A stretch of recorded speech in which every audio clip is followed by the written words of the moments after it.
Welcome class. आज हम श्वसन की कार्यकी के बारे में अध्ययन करेंगे। तो सबसे पहले हम इसका एक इंट्रोडक्टरी पार्ट जो है वो ले लेते हैं और फिर इसके बारे में हम डिटेल से बात करेंगे। यहाँ हम बात करने जा रहे हैं फिजियोलॉजी ऑफ रेस्पिरेशन की, श्वसन की कार्यकी की। तो उसके पहले कुछ जो सामान्य चीज़ों की जानकारी श्वसन से जो संबंधित हैं वो हमें होनी चाहिए।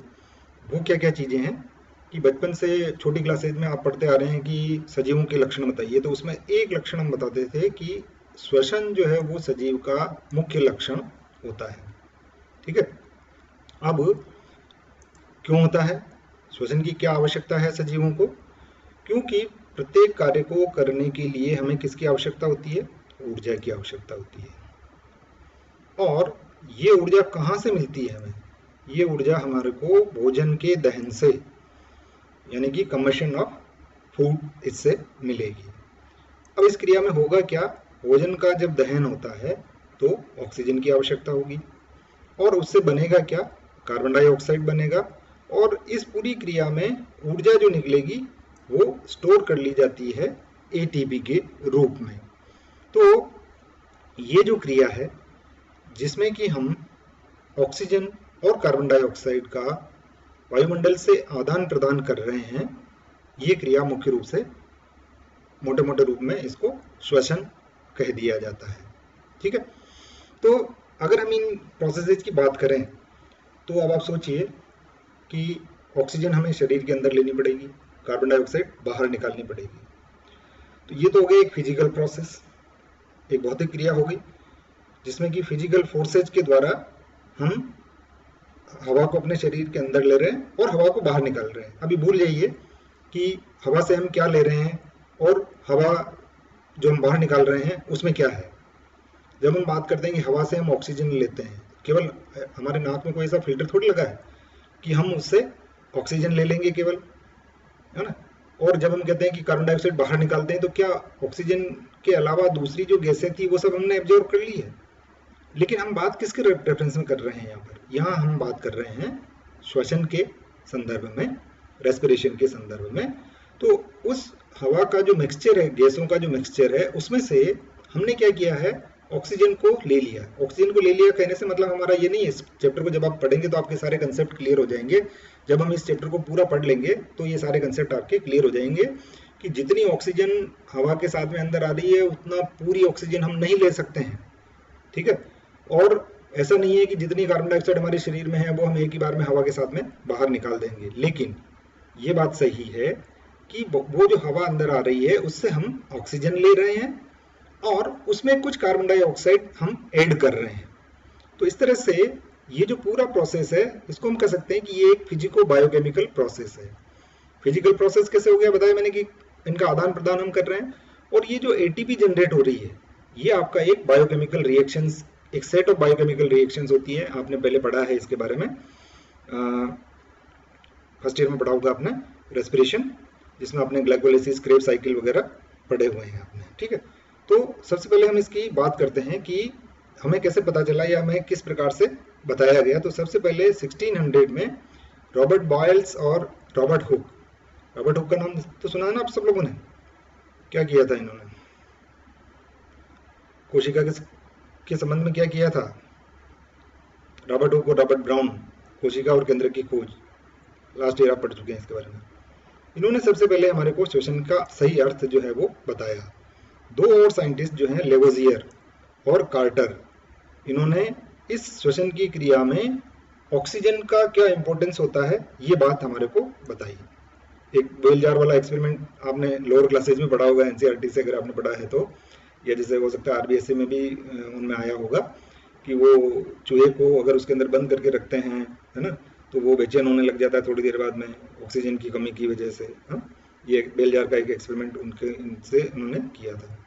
तो ये जो श्वसन की जो क्रिया है उसको हम मोटे मोटे तीन भागों में, हम इसको मुख्य रूप से तीन भागों में डिवाइड कर सकते हैं। एक जिसको हम कहते हैं बाहरी श्वसन या बाह्य श्वसन, या इसको एक्सटर्नल रेस्पिरेशन कहा जाता है। इसमें क्या होता है कि ये श्वास लेने से संबंधित है।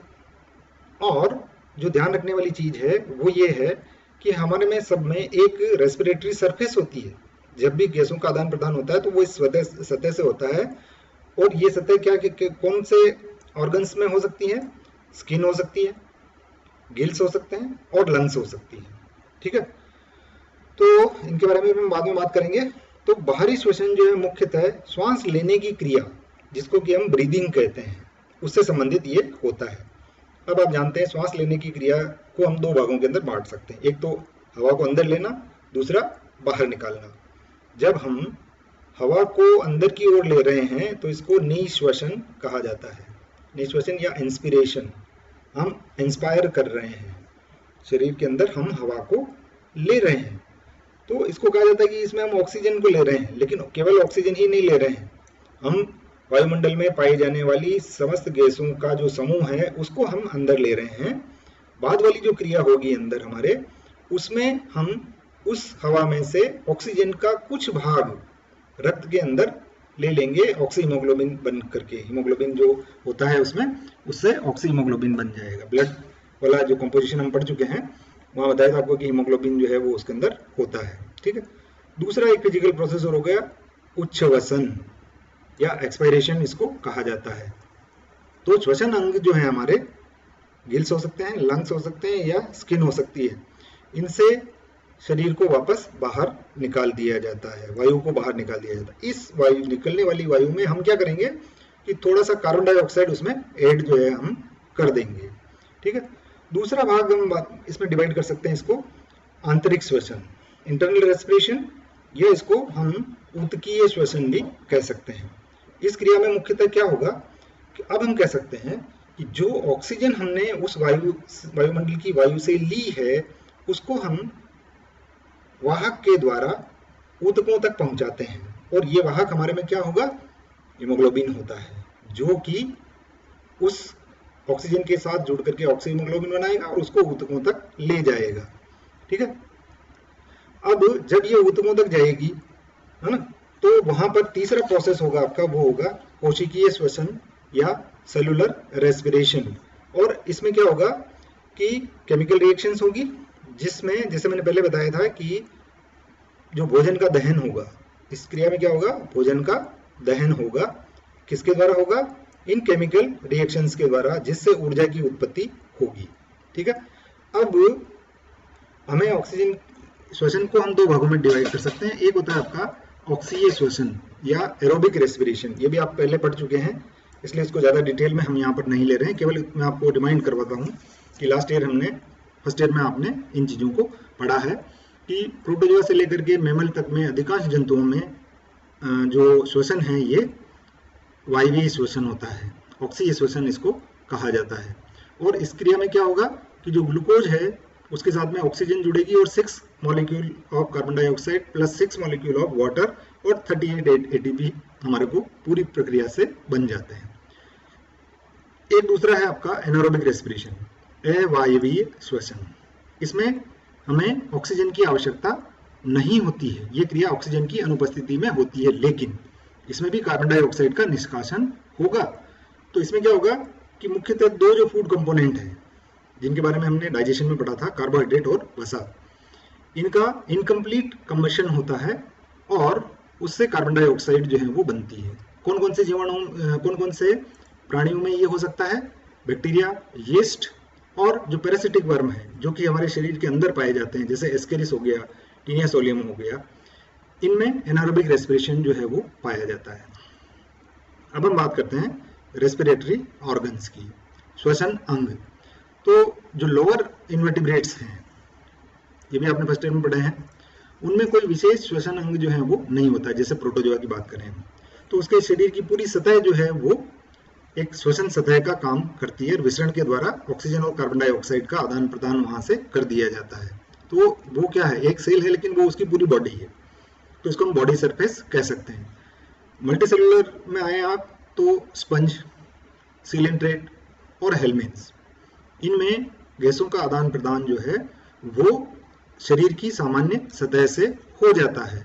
तो कार्बन डाइऑक्साइड और ऑक्सीजन का जो आदान प्रदान है वो विसरण की क्रिया के द्वारा शरीर की सामान्य सतह से कर लिया जाता है। ओके, लेकिन अधिकांश जो जंतु हैं जैसे टेट्रापोड्स जो है उनमें या तो गिल्स होते हैं या फेफड़े होते हैं, और कुछ जो एनिमल्स हैं जैसे एम्फीबियंस में आपने पढ़ा है उनमें जो स्किन जो है वो भी श्वसन की सतह का काम करती है। तो ये सभी संरचनाएं जो हैं वो मिलकर के और एक श्वसन तंत्र का निर्माण जो है हायर वर्टिब्रेट्स के अंदर ये करती हैं। श्वसन अंग, कौन सा अंग जो है वो श्वसन का काम कर सकता है, उसके लिए कुछ उसमें लक्षण होने चाहिए, तभी वो श्वसन अंग के रूप में काम कर सकता है। तो ये कौन कौन से कैरेक्टरिस्टिक फीचर है मैंने इनको बहुत शॉर्ट में एक लाइन में यहाँ पर बताने की कोशिश की है ताकि आपको ये ध्यान रहे और इसको देख करके और आप फिर अच्छी तरह से इनको डिटेल में एक एक को डिस्क्राइब कर सकते हैं।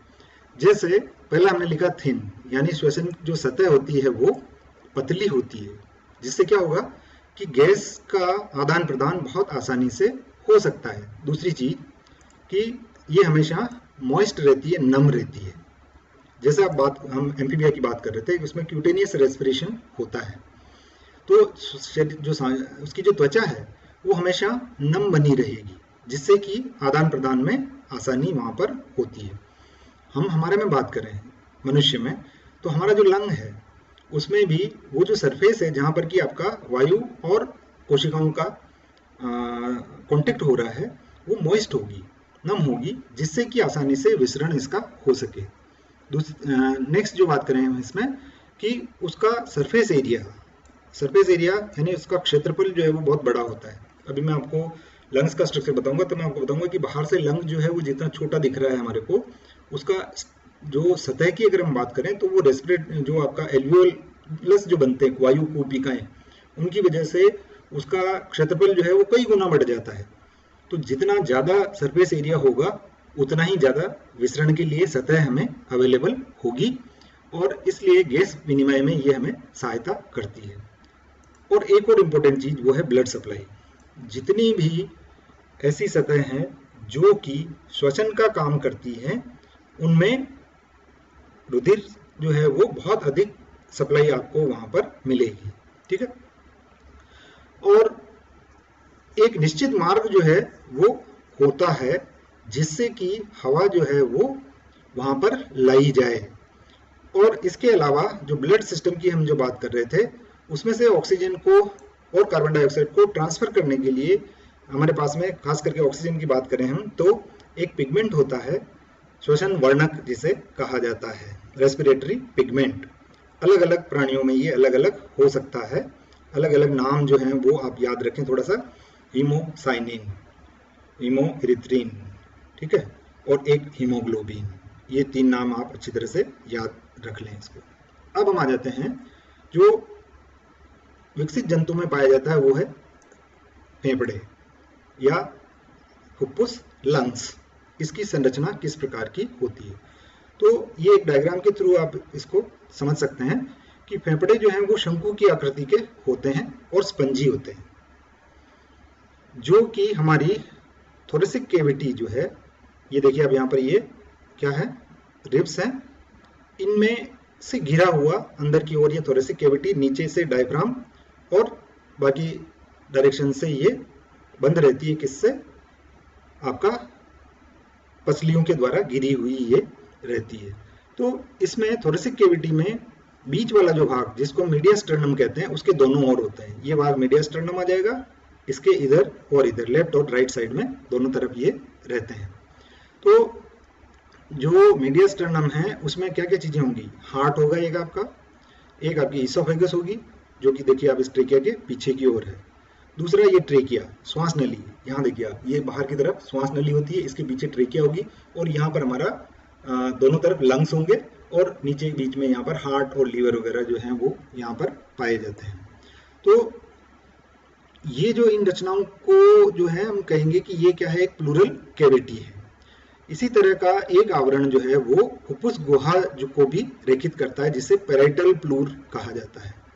इन दोनों आवरणों के बीच में जो गुहा होती है उसको प्लूरल कैविटी कहते हैं। जैसे देखिए ये लंग है, इस लंग के ऊपर एक आवरण होता है ना, तो वो इससे सेपरेट रखता है, और ये प्लूरल कैविटी बन जाती है जिसमें कि ये लंग जो हैं वो उसके अंदर रहते हैं, और इनके बीच में एक फ्लूइड जो भरा रहता है, सिलोमिक फ्लूइड होता है, जिसको प्लूरल फ्लूइड या सिलोमिक फ्लूइड भी हम कह सकते हैं। अगर हम मैमल्स में बात करें तो खरगोश में, तो खरगोश के बाएं पश्च पिंड लेफ्ट पोस्टीरियर लोब और दाएं फेफड़े में 4 पिंड होते हैं, anterior lobe, posterior azygos lobe, right anterior और right posterior. Mammals, higher mammals की अगर हम बात करें यहाँ पर, तो देखिए यहाँ पर 3 लोब हैं। ये कौन सा वाला हो गया आपका? राइट साइड वाला।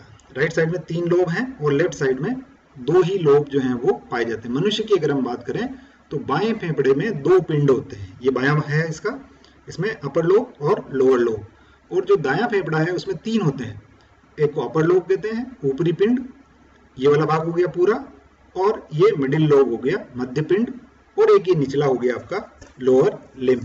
तो इस तरह से ये इसका स्ट्रक्चर जो है वो बन जाता है। तो ये इसका पूरा स्ट्रक्चर होता है। इसके बारे में थोड़ा सा डिटेल में अगर आपको मैं बताऊं, उसके पहले कि हम आगे जाएं, एक डायग्राम ये देखिए, ये इसकी पोजीशन इस तरह की होती है। मैकेनिज्म में हम इसके बारे में और डिटेल से बात करेंगे। और एक और स्ट्रक्चर जो कि आपको समझ लेना चाहिए यहाँ पर, वो ये है, ये बहुत इंपॉर्टेंट स्ट्रक्चर है। ये देखिए यहाँ पर कि आपका जो ब्रेंक्यूल, जो ये ट्रेकिया अंदर की ओर आ रहा है, ट्रेकिया जो है आपका ब्रेंक्यूल के अंदर कन्वर्ट हो जाता है। ये दोनों ब्रेंक्यूल हैं, लेफ्ट और राइट ब्रेंक्यूल है। ब्रेंक्यूल जो है आगे चल करके फर्दर कई भागों में डिवाइड होते हैं, जिनको कि हम ब्रोंकस कहते हैं। ठीक है, ये ब्रोंकस फिर और कई भागों में डिवाइड होते हैं, और ये ब्रांच कहलाती है आपकी ब्रेंक्यूल। यहाँ तक का जो भाग आया है ब्रेंक्यूल तक का, यहाँ पर गैसों का कोई आदान प्रदान नहीं होता है। ये केवल आपका समन क्षेत्र या कंडक्टिंग जोन कहलाता है, जो कि हवा को पहुंचा रहा है। कौन सी जगह पर? रेस्पिरेटरी जोन में, वहां पहुंचा रहा है। ये जो ब्रेंक्यूल हैं, ये इनमें फर्दर डिवीजन होता है और ये रेस्पिरेटरी ब्रेंक्यूल बन जाते हैं। रेस्पिरेटरी ब्रेंक्यूल में आगे और डिवीजन होगा और एल्वियोलर डक्ट बनेगी, और अंत में ये एक बंद संरचना एल्वियोलर सेक या एल्वियोलस या वायु कूपिका कहा जाता है, जिसको उसके अंदर ये खत्म होता है। तो मैंने आपको एक चीज कही थी कि सरफेस एरिया जो है वो लार्ज होता है। तो अब आप देखिए यहाँ पर हम तो केवल एक की बात कर रहे हैं, ऐसे कई ब्रांचेज होंगी, तो कई उसके अंदर आपको एल्वियोलस जो है वो बन जाते हैं। ये तो हो गया हमारा बेसिक स्ट्रक्चर, और जो फंडामेंटल चीजें जो कि हमें ध्यान में रखनी चाहिए उनके बारे में हमने बात करी। और आगे हम बात करेंगे इसकी श्वसन की क्रियाविधि की, ये हम नेक्स्ट क्लास में इसके बारे में बात करेंगे। Thank you.